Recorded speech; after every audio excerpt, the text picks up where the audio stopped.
I want to talk about my opinions on the flow of the game in the pro scene right now.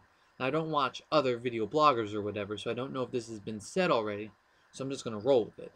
The state of the game right now seems to be one in which the burden of skill is on the winning team. That is, once a team gets a decisive lead, they will maintain that lead, barring any mistakes. There are very few windows of opportunity where you can catch up if you're behind. Examples?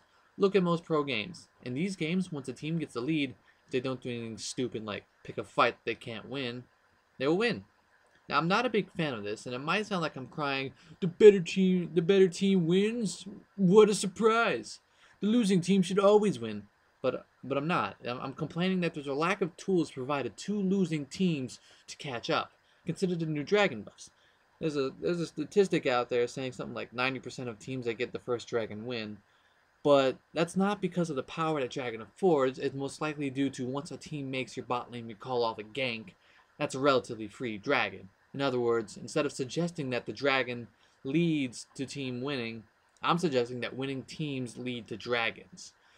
And honestly, it's a game of safety right now. There are too many resources being spent to make people safe to the point where plays aren't really being made.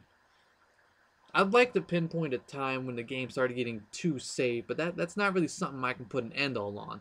People might try to pin it on the war changes over the seasons, but those changes affected solo queue games more than the pros. The pros have always carried several wards on every recall, and the vision on the map for the teams hasn't really changed to the point where I could say, oh, that vision is not being taken care of. That's what changed. Riot took out the early level cheese because they reduced the first blood gold. Riot weakened invades with experience changes to the point where the only way to really counter jungle is to do the old thing where you leave small creep. For those unfamiliar, this is due to how jungle camps scale with levels in game, and with the exception of Dragon and Baron, this is applied on spawn. You could effectively kill yourself by taking all the enemy camps because they just respawn with higher levels and experience gain, and you've still got your low experience camps to clear. And there's risk associated with these invades. The Baron buff is no longer strong as a denial tactic because you'd spend it on your minions trying to get out of the base when they would be using it to break into your base.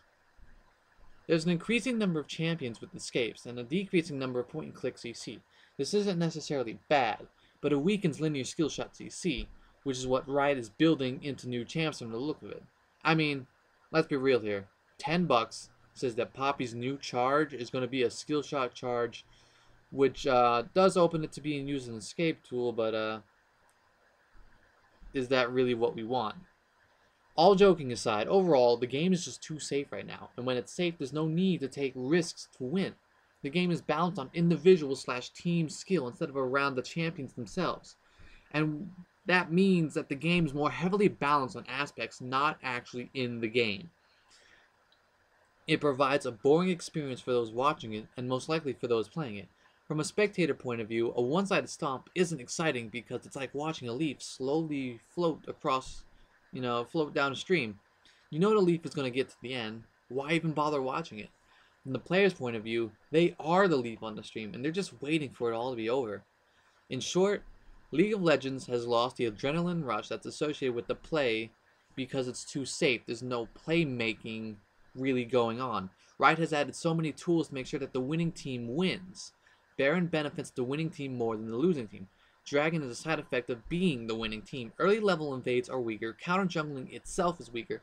If Riot wants to make the game more exciting, they need to create environments in which two closely skilled teams can have a back and forth play, instead of there's this wall that is being built by the other team because they got a slight lead, and if they don't make a mistake, we can't stop it.